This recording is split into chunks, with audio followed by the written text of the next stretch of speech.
সিপাহসালার শাইখুল হাদিস ইবনে শাইখুল হাদিস হযরতুল আল্লাহ মামুনুল হক হাফিজাহুল্লাহ।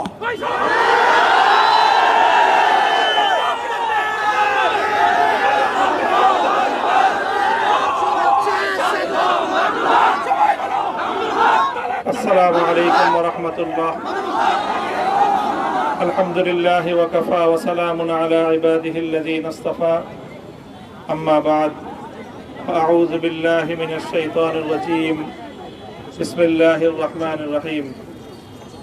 লা তাসরিবা আলাইকুমুল ইয়াওম ইয়াগফিরুল্লাহু লাকুম ওয়া হুয়া আরহামুর রাহিমিন। সাদাকাল্লাহুল আযীম। সমবেত প্রাণপ্রিয় তৌহিদি জনতা, বিভিন্ন স্তরের ধর্মপ্রাণ মুসলমান ভাই ও বন্ধুগণ, ছাত্র বন্ধুগণ এবং প্রিয় এলাকাবাসী, আল্লাহ পাক রব্বুল আলামিনের শুকরিয়া আদায় করি। আল্লাহর দ্বীনের কথা বলার অপরাধে, আল্লাহর দ্বীনের বিজয়ের ঝান্ডা এবং কেতন উড্ডীন করার প্রত্যয় ব্যক্ত করার অপরাধে, আল্লাহর জমিনে আল্লাহর দ্বীন প্রতিষ্ঠার আন্দোলনের অপরাধে আমরা অনেক ভাই কারারুদ্ধ হয়েছিলাম। পর্যায়ক্রমে সকলেই আলহামদুলিল্লাহ জিন্দানখানার লৌহ প্রাচীর ভেদ করে মুক্ত জীবনে ফিরে এসেছেন। সর্বশেষ আজ আমার মুক্তির মধ্য দিয়ে 2021 সালে হেফাজতে ইসলাম বাংলাদেশ এবং এদেশের আলেম সমাজের উপর ইতিহাসের অন্যতম এক গভীর ষড়যন্ত্র এবং চক্রান্ত নির্যাতনের যে স্টিম রোলার পরিচালনা করা হয়েছিল, তার আজকে একটি প্রাথমিক অধ্যায়ের পরিসমাপ্তি ঘটল। আমরা অন্যায়ভাবে আমাদেরকে কারারুদ্ধ করা হয়েছে, বুলেটের আঘাতে আমাদের ভাইদেরকে হত্যা করা হয়েছে। আমরা যখন আমাদের সন্তানদের লাশ এবং তাদের সেই মরদেহকে সামনে রেখে আমরা যখন আমাদের ন্যূনতম প্রতিবাদটুকু উচ্চারণ করতে গিয়েছি, তখন আমাদেরকে কারারুদ্ধ করা হয়েছে,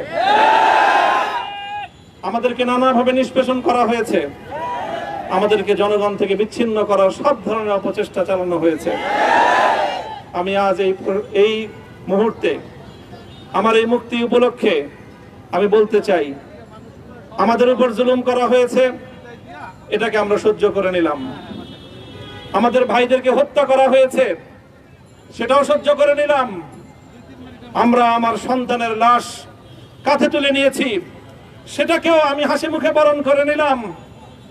আমাদেরকে অপমান এবং লাঞ্ছনার সব ধরনের ষড়যন্ত্রের সম্মুখীন হতে হয়েছে, সেটাও আমরা হাসি মুখে বরণ করে নিয়েছি। কিন্তু আল্লাহর জমিনে আল্লাহ এবং তার রাসূলের কোনো অসম্মান এক মুহূর্তের জন্য আমরা বরদাস্ত করে নেব না। আমরা আমাদের সর্বোচ্চ ত্যাগ এবং কোরবানি স্বীকার করতে প্রস্তুত রয়েছি, জীবন দিতে প্রস্তুত রয়েছি। আল্লাহর জমিনে আল্লাহর দ্বীনের ঝান্ডা সমুন্নত করেই আমাদের যাত্রা থামবে ইনশাআল্লাহ। হয়তো শাহাদাত, নয়তো খেলাফত ইনশাআল্লাহ। আল্লাহর জমিনে খেলাফত প্রতিষ্ঠার যে আওয়াজ আজ পৃথিবীর দিকে দিকে উচ্চারিত হচ্ছে, সে আওয়াজ বাংলার জমিনে খেলাফতের এই আন্দোলনকে চূড়ান্ত গন্তব্যে পৌঁছাবে ইনশাআল্লাহ। আমি বাংলাদেশের আলেম সমাজ, হেফাজতে ইসলাম বাংলাদেশ সহ বাংলাদেশ খেলাফত মজলিস সহ সকল ভ্রাতৃপ্রতিম সংগঠন, সকল ধর্মপ্রাণ, ইসলামপন্থী বিভিন্ন ছোটখাটো মতভেদ, মতবিরোধ, মত পার্থক্যের ঊর্ধ্বে উঠে যারা এলায়ে কালিমাতুল্লাহর এই এক বাণীতে বিশ্বাসী, আল্লাহর জমিনে আল্লাহর দ্বীন কায়েম করতে চাই, আমাদের তাআলাউ ইলা কালিমাতিন সাওয়াইন বাইনানা ওয়া বাইনাকুম এই এক মন্ত্রে উজ্জীবিত হয়ে আল্লাহর দ্বীনের ঝান্ডা সমুন্নত করবার এই আন্দোলন এবং সংগ্রামে আমি নিজেকে উৎসর্গ করার ঘোষণা করছি। এবং আমার সকল ভাইদেরকে, আমি সকল উলামায়ে কেরামকে এবং ধর্মপ্রাণ মুসলমানদেরকে, ইসলামী নেতৃত্বকে ঐক্যবদ্ধভাবে এই সংগ্রামের ঝান্ডা সমুন্নত করবার, ধারণ করবার আহ্বান জানাচ্ছি। এবং আপনাদের সকলকে আবার শুকরিয়া জ্ঞাপন করছি যে আজকে আপনারা এভাবে আমাকে উৎসাহিত করেছেন, উজ্জীবিত করেছেন। আল্লাহ পাক আপনাদের সকলকে উত্তম বিনিময় দান করুন। প্রিয় ভাইয়েরা,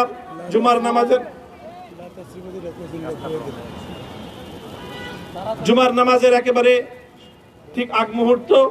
এখন সব মসজিদগুলোতে জুমার প্রস্তুতি চলছে। আমরা এখন এখানে খুব সংক্ষিপ্ত দোয়ার মাধ্যমে আমাদের আজকের এই প্রোগ্রামের সমাপ্তি ঘোষণা করব। এরপরে ইনশাআল্লাহ প্রত্যেকে সুশৃঙ্খলভাবে যার যার জায়গা মতো বা আশেপাশের মসজিদগুলোতে গিয়ে আপনারা জুমার নামাজ আদায় করবেন। আমি আবারও বলছি, আমি আমার আলোচনার শুরুতে কোরআনে পাকের সেই আয়াতটুকু তেলাওয়াত করেছিলাম, হযরত ইউসুফ আলাইহিস সালাতু ওয়াস সালাম কারামুক্তি এবং প্রকৃত যারা অন্যায়কারী ছিল সেই অন্যায়কারীদের স্বরূপ ওনার সামনে উন্মোচিত হয়ে যাওয়ার পর, জাতির সামনে তাদের স্বরূপ উন্মোচিত হয়ে যাওয়ার পর তিনি যে কথা বলেছিলেন, আমিও নবী ইউসুফ আলাইহিস সালাতু ওয়াস সালামের অনুসারী হিসাবে তার সুরে সুর মিলিয়ে কণ্ঠে কণ্ঠ মিলিয়ে এই কথাই বলতে চাই, লা তাসরিবা আলাইকুমুল ইয়াউম। ব্যক্তিগত আক্রোশের প্রতিশোধ আমরা কারো কাছ থেকে গ্রহণ করব না।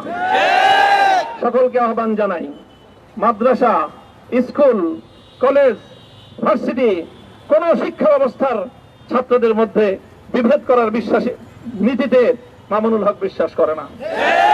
আসো, স্কুলের ছাত্র আসো, আমার মাদ্রাসার ছাত্র পাশে দাঁড়াও, কলেজ থেকে আসো, ভার্সিটি থেকে আসো, তোমরা হাতে হাত মিলাও, ইনশাআল্লাহ দেশের স্বাধীনতা অক্ষুণ্ণ থাকবে। এদেশের ইসলাম এবং হাজার বছরের যে সাধনা সংগ্রাম, সেই সংগ্রাম বিজয়ী হবে ইনশাআল্লাহ। এই জনপদ ইসলাম এবং মুসলমানদের জন্য হাজার বছর ধরে এখানে কালেমার ঝান্ডা সমুন্নত করবার জন্য আমাদের পূর্বপুরুষরা যে সংগ্রাম করে গেছেন, সেই সংগ্রামকেই আমাদের কাঙ্ক্ষিত গন্তব্যে পৌঁছানোর জন্যই আমরণ এক সাধনায় আত্মনিয়োগ করতে হবে। ربنا آتنا في الدنيا حسنة وفي الآخرة حسنة وقنا عذاب النار اللهم أحسن عاقبتنا في الأمور كلها وأجرنا من خزي الدنيا وعذاب الآخرة آمين আয় আল্লাহ ইখলাসের সাথে শুধুমাত্র আপনার সন্তুষ্টির উদ্দেশ্যে আপনার দ্বীনের ঝান্ডা সমুন্নত করবার জন্য হে আল্লাহ আমাদের বুকে আপনি সাহস দিন। আমিন হে আল্লাহ সাহস দিন। আমিন হিম্মত দান করুন। আল্লাহ আপনার নুসরতকে, আপনার সাহায্যকে আমাদের শামিলে হাল করে দিন। হে আল্লাহ আপনি আমাদেরকে সাহায্য করুন। আমরা সংখ্যায় কম, শক্তিতে দুর্বল, হে আল্লাহ সর্বদিক থেকে আমরা অপ্রতুল, কিন্তু আপনার সাহায্য সাথে থাকলে আল্লাহ পৃথিবীর কোন শক্তি আমাদেরকে রুদ্ধ করতে পারবে না, পরাস্ত করতে পারবে না। হে আল্লাহ আমরা আপনার সাহায্য চাই।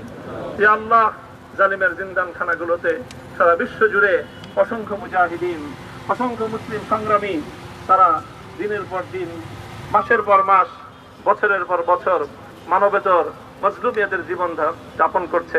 হে আল্লাহ সকল মজলুমদেরকে আপনি মুক্তির ব্যবস্থা করে দিন। হে আল্লাহ তাদের মুক্তির জন্য যথাসাধ্য ভূমিকা পালন করার তৌফিক আমাদেরকে, পুরা উম্মাহকে আল্লাহ আপনি দান করুন। সাল্লাল্লাহু তাআলা আলা খায়রি খালকিহি মুহাম্মদ ওয়া আলা আলিহি ওয়া আসহাবিহি আজমাইন। হে আল্লাহ হেফাজতে ইসলামের সংগ্রামে হাটহাজারীর আমার যে ছাত্র, যে সন্তানগুলো শাহাদাত বরণ করেছিল, ব্রাহ্মণবাড়িয়ায় আমাদের যে সকল ভাইয়েরা, সন্তানেরা শাহাদাত বরণ করেছিল, শাপলা চত্বরে আমার যে সকল ভাইদের রক্তে ঢাকার রাজপথ রঞ্জিত হয়েছিল, হে আল্লাহ এই শাহাদাত গুলোকে তুমি কবুল করো। হে আল্লাহ এই রক্তের বিনিময়ে এই জমিনকে তুমি তোমার দ্বীনের ঝান্ডা সমুন্নত করবার জন্য তুমি কবুল করো। সাল্লাল্লাহু তাআলা আলা খায়রি খালকিহি মুহাম্মদ ওয়া আলা আলিহি ওয়া আসহাবিহি আজমাইন। সুবহান রাব্বিকা রাব্বিল ইজ্জাতি আম্মা ইয়াসিফুন ওয়া সালামুন আলাল মুরসালিন আলহামদুলিল্লাহি রাব্বিল আলামিন। দর্শক, যেমনটি দেখলাম যে আসলে তিনি এখানে কথা বলেন এবং তিনি যে বিষয়গুলো উল্লেখ করেছেন যে তার বিরুদ্ধে যে অভিযোগগুলো ছিল সেই অভিযোগগুলোকে তিনি অনেকটাই মিথ্যাই বলেছেন এবং ইতিমধ্যেই তিনি মোনাজাতের মাধ্যমে আজকের যে সংবর্ধনা অনুষ্ঠান সেটি সমাপ্ত করলেন। দর্শক, এই ছিল মূলত এখন পর্যন্ত সর্বশেষ পরিস্থিতি। ধন্যবাদ সকলকে। নিজ নিজ গন্তব্যে চলে যান। এখানে আর কেউ কোনো ধরনের ভিড় করবেন না, হুজুরের বাসার কাছে কেউ কোনো ভিড় করবেন না। দায়িত্বশীলদের নির্দেশ, আপনারা যে মতো প্রত্যেকে নিজ নিজ গন্তব্যে চলে যান, অত্যন্ত সুশৃঙ্খল ভাবে, কেউ কোনো ধরনের বিশৃঙ্খলা করবেন না। এবং এই যে হুজুরের বাসার যে গলি, এই গলির মধ্যে কেউ ঢুকবেন না। এখানে আমাদের স্বেচ্ছাসেবকরা হুজুরের গলির মাথায় দাঁড়িয়ে যান, স্বেচ্ছাসেবকরা গলির মাথায় দাঁড়িয়ে যান, কেউ যাতে হুজুরের বাসার গলির মধ্যে না ঢুকে। প্রত্যেকে সুশৃঙ্খল ভাবে চলে যান।